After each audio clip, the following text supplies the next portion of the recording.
The pressure to level up your wardrobe for the first day on the job when you are a new member of Congress, especially, is real. We're going to get into how newly elected representatives are getting creative and asking for help, and what we can all learn from them with shopping and lifestyle expert Amy E. Goodman. It is Tuesday, November 17th.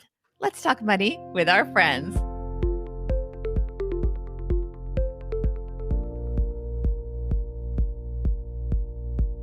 Welcome to the Money with Friends podcast. I am certified financial planner, Bobby Rebel, host of also another podcast, the Financial Grown Up Podcast. I'm coming to you from my very grown up kitchen in New York City. And I'm Amy E. Goodman, a lifestyle journalist, coming to you from my kitchen island in Washington, D.C. Here on Money with Friends, we talk about the latest personal finance headlines, and the insights and wisdom of our fantastic cast of thought leaders is mixed in there. Today, we have Amy Goodman here. We also take questions and comments from our money friends, both from our live audience and from our social media channels. And we wrap it up with a takeaway to make it all your own. Welcome, Amy. Oh my gosh, I feel like you've been part of the show forever because you fit in so well with everyone. But really, it's only your second round of tapings. This is your third episode you're joining us for. What have you been up to the last month? It has been actually extremely busy. We're preparing for all the kind of holiday segments, as you can well imagine. I have one this week on Wednesday about fashion. So today our topic is so on point, and it's all about kind of outfitting the viewers of the Today Show with some great fall fashion and winter fashion picks. So along those lines, also a lot of kind of shopping segments, and it's a very, as we say, hectic time of year. All right. So, everybody, if you're listening to this when it's first released tomorrow, Wednesday, November 18th, make sure to check out Amy on the Today Show.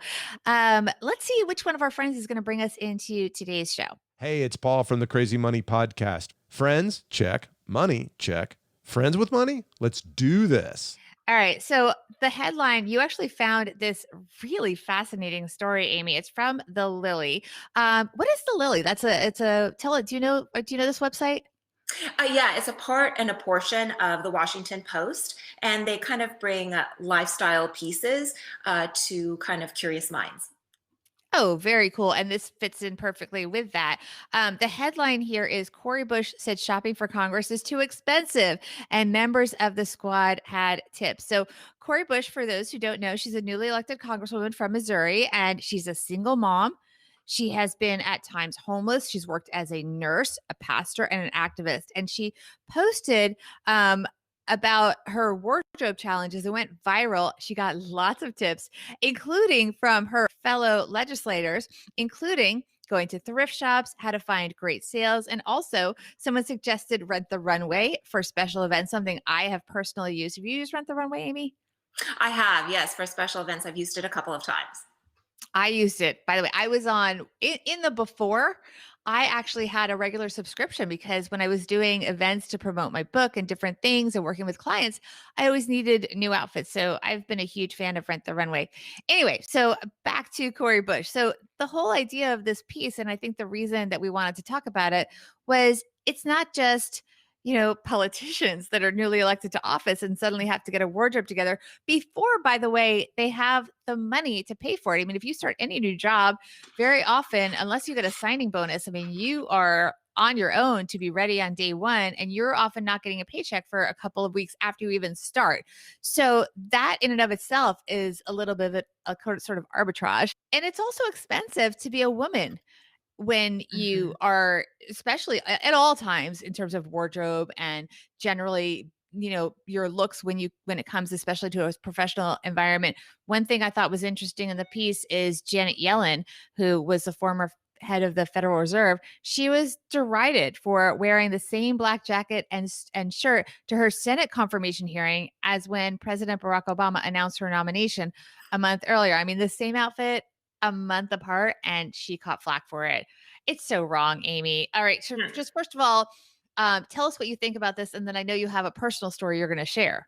Yeah, this really unearthed a lot of emotions for me because on one side, there's the shopping factor and affordability factor. And when you're first entering a job, and I would even say the job interview, there's a lot of stress to look appropriate and represent your personality and fashion if that's your style, and try to get the gig, and then maintaining the gig once you get it with, again, appropriate fashion is a very expensive type of upkeep. The other part of the article that really resonated was kind of the differentiation between men and women and the expectations of clothing and how much women are judged by their clothing. And it almost makes like a separate commentary outside of even a single day's of work. So it really made me think back to when I even started at InStyle magazine. Can you imagine getting ready for a fashion interview to begin with? And I wasn't even interviewing for the fashion division of the magazine, but still walking into the halls of InStyle. I was a student at the time, very, very limited budget. I was racking up student debt before I was graduating. And what were the right outfits? So I literally used a suit that I'd had for a while, but was cut stylishly but appropriately. And then I did a whole bunch of mini buns all over my head.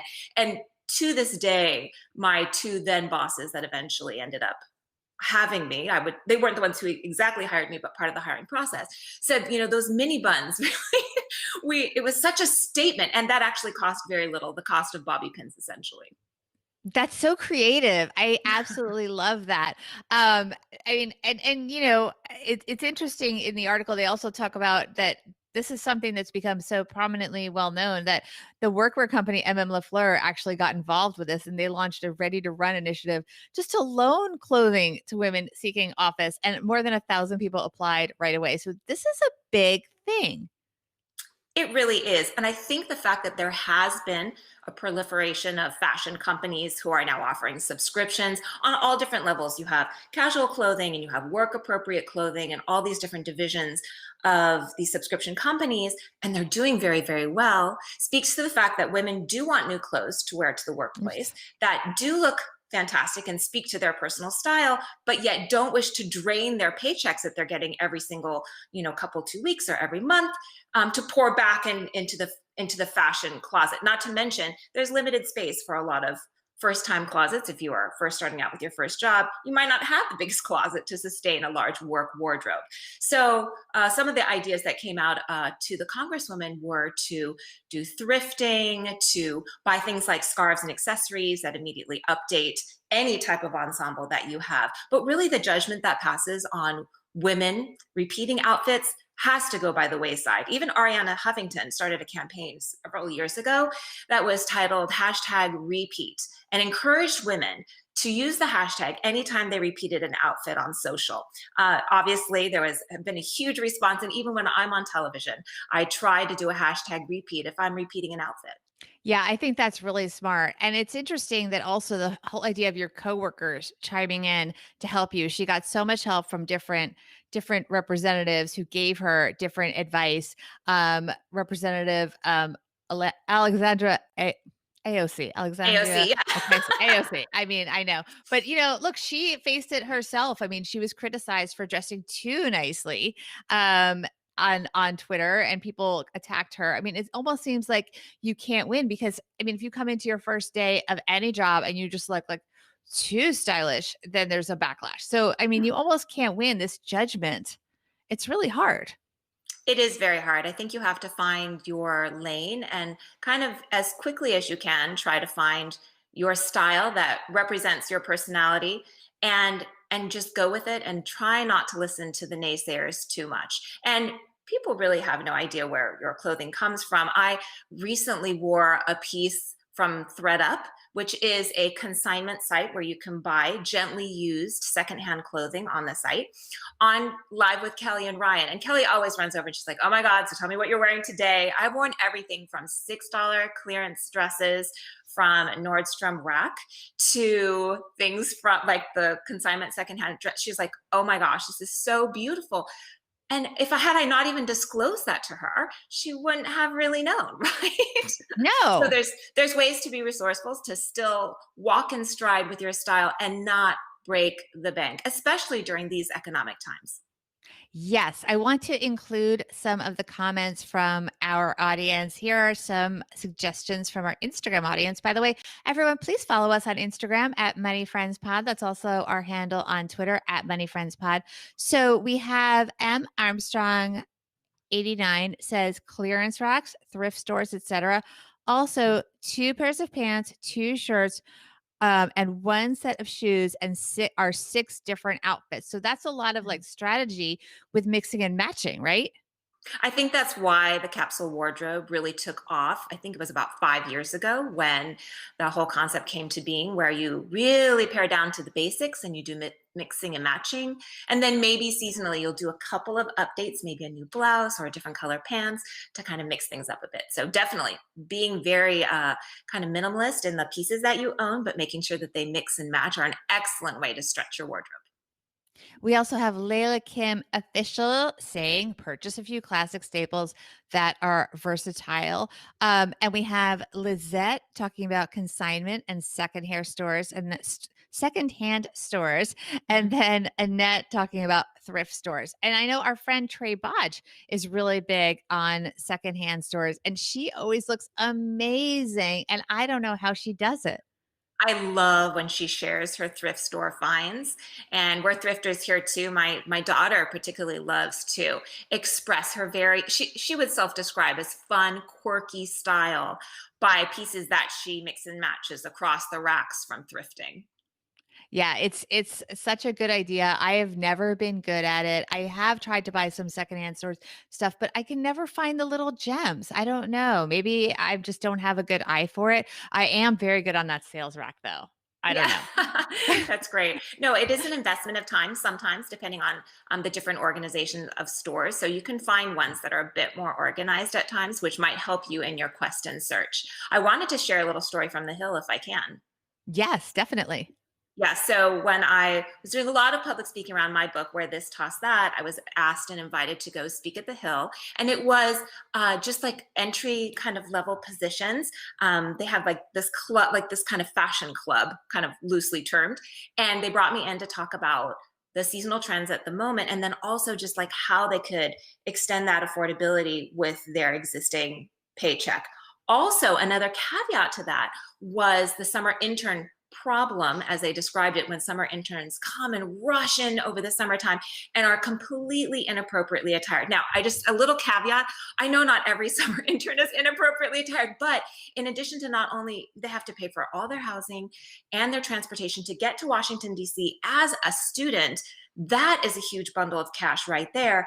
And then on top of that, to ask them to be professionally attired in for the Hill, it's just a lot to ask. So we came up with a solution that maybe they could start a summer intern closet where people could make donations of clothing they're no longer using that were gently used, to enable and show and exemplify to the interns what appropriate attire meant on the Hill, and also have a kind of roving closet that everybody could take advantage of to outfit themselves appropriately.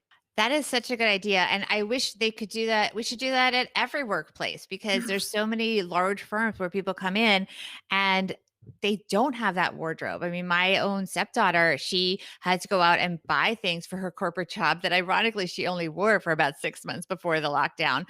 But it was a thing, how to balance it. And she was searching at places that were very affordable, but they weren't like, beautiful quality clothes. It was just sort of things that she could get by until she started earning more of her own money. And it was a real balance for her. And she actually, oh, here's another thing. She went through my wardrobe and asked me, well, but there were things that I wasn't wearing because I don't go into an office the way that I used to. And so she did. And that might be something, is go to your friends that maybe have had job shifts or maybe, are older and don't wear certain things, and just ask them, are there things that you might be giving away soon that I can use, or even borrow for a few months that you're sort of not wearing as often, and borrow them for a few months to get started, and then even give them back, that kind of thing. So I think that may be a good idea. Talk to maybe your older relatives that have classics in their wardrobe. I mean, she was taking blazers and things that are, were things like Theory blazers and expensive, and they're $400 or $500 sometimes, but I wasn't wearing them, and they're perfect for her to use and pair with maybe a few different, like a cool blouse that's sort of more hip for her at age 24. So Yeah, I love that idea of I love the idea of the fashion buddy. It works out well, especially if you have similar work Yeah. environments where the dress code is similar and that's where it fits best. The only caveat there is you have to make sure you're the kind of very similar or close in size, but then you can actually literally flip wardrobes either mid-season or a different season so that you can just send off a whole box of clothes and your fashion buddy will do the same for you. Oh my God. Yeah. I was talking about hand-me-downs more. That's so brilliant, Amy. I love that. Yeah. Or just swap with your friends. Have like a once a month swap where you guys all Yeah. swap your clothing and you have different jobs and you guys get an instant wardrobe refresh. Oh my gosh, Amy, you're so brilliant. Okay. Hold that thought. We're going to get your takeaway in a minute. But first, I want to talk about, affordability for investments because we have it's hard when you're starting out to afford a wardrobe. It's also hard to afford to invest in, things that may be very aspirational like art. Art is something that can be a very interesting investment. Part of your portfolio, I do want to stress that this doesn't mean that you shouldn't invest in the stock market, in a diversified portfolio, and all of that. But part of a diversified portfolio could be things that are not necessarily equities. And one thing that I think is incredibly compelling is the art world. Art, by the way, is one of the oldest and largest asset classes in the world. Deloitte estimates that there is $1.7 trillion in total wealth held in art. But the truth is, Amy, just like having a fabulous designer outfit, and now we can all access it in the ways we just talked about. Art, doesn't have to be only for the ultra rich. So we have Masterworks here helping to support the show. They're the first platform that lets anybody invest at art at a fraction of the normal price. So you can buy and sell shares of multi-million-dollar paintings by blue chip artists like Andy Warhol, Jean-Michel Basquiat, Banksy, and more as easily as trading stocks. Now, you do have to learn a lot about it and you do have to make sure that you qualify, but you don't have to be a hedge fund guru to know about it. So the fact is that this is something that the ultra wealthy have been doing for many years. And, it is something that can sometimes outperform the S&P 500. It has, and from 2000 to 2018, art outperformed the S&P by an incredible 180%. Something to think about because right now the S&P 500 has been at record highs and maybe some people are thinking about diversifying. So you can learn more about Masterworks by going to masterworks.io and use the promo code MWF because believe it or not, Amy, they actually at Masterworks have a waiting list of 25,000 people to learn more and potentially invest in artwork through Masterworks. So you go to masterworks.io, use the promo code MWF, and if it is right for you, their experts are going to create a custom portfolio to meet your investment needs. Again, that is masterworks.io. Use the promo code MWF. And it is important to see there's some big more things that you need to know because art is different from investing in stocks. So you do want to read the important information at masterworks.io/disclaimer before you move forward. But I think this is fascinating. And I've always been very interested in art and frankly, intimidated by it. Just like it's intimidating, frankly, to walk into a Chanel store or a Gucci store. So I just don't. But maybe it's not as intimidating when you're, looking for that to augment your wardrobe and you're buying maybe a used one on the Real to boost your wardrobe for your first job, right? Yes, exactly. Was that a good segue to our takeaways? I don't know. Amy, Amy, what's your takeaway for everybody? Well, I'm very grateful actually that the Congresswoman was very candid about her frustration with kind of her budgetary restrictions and what to wear to work in an environment that's very high pressure and where every move is so closely watched and guarded, especially when they're starting out on the Hill. So, and it really translates because she says these are kind of real issues for real people. And very much, I think that we're all feeling a squeeze, especially now. Maybe some people aren't spending as much money on their fashion wardrobe. Maybe you're not using a professional work attire that much because you're at home, but still need to have it for your Zoom or your video recording conference calls. So I actually felt like it was a really emotional topic on many fronts. And I'm very glad that the discussion is out and open and how we can be resourceful about fashion and still really step forward with our kind of best fashion foot forward, if you will. Yeah, and Annette, who had the comment that we read from Instagram, is actually with us in our live audience on what you were saying, Amy. I mean, she's so right. Annette is saying, who's paying that close attention to you? Just wear the same 7 to 10 outfits. Well, when you're going to government, apparently, especially given the sort of not nice social media response to AOC. So, no politics, not taking any political stance here, but just as a human, not nice what they said, just not nice. People are scrutinizing these congresswomen, but in real life, probably not as much, right? You can probably, as Annette here says in our audience, you can probably wear the same 7 to 10 outfits. You should wear whatever makes you feel comfortable, that suits your work environment, and that fits your budget. Bottom line, you might get a little tired of wearing the same 7, which might be the case. So in that case, just giving different resourceful ideas for how you can mix it up. Yeah, and by the way, we didn't even touch on this. What about those generally male leaders who wear the same outfit every day? I mean, it's the same. It's different. We presume it's a different piece of actual clothing, but the same look every day, and they're lauded for it. Just saying, right? Yeah, it's a Yeah. lot of less pressure perhaps for them in a style sense. Yes. All right. My takeaway, in addition to what I just said, is just that dressing for a first job is a challenge because even if you will make money, you often don't have the money yet. So I love the suggestions like Rent the Runway and other services that can be lifesavers.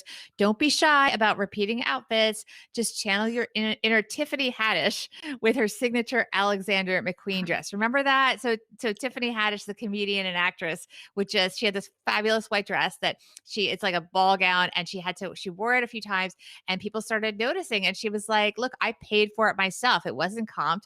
I'm going to keep wearing it. Right. Yes, a stunning gown will always make a great statement. So before I let you go, I want to ask you about something because Thanksgiving for a lot of us is going to be really hard this year. We're not seeing our relatives, but there is something we can do with our families to kind of learn more about our heritage. And this is kind of the perfect time of year to do that, right?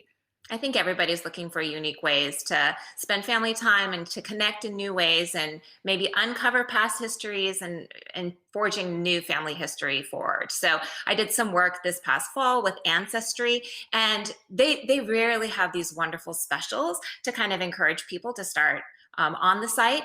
And right now, with some of their subscriptions, they're offering 20% off from now through the end of November. So that's pretty exciting and a great opportunity. I was one of those people who always thought, oh gosh, I really, really want to do that.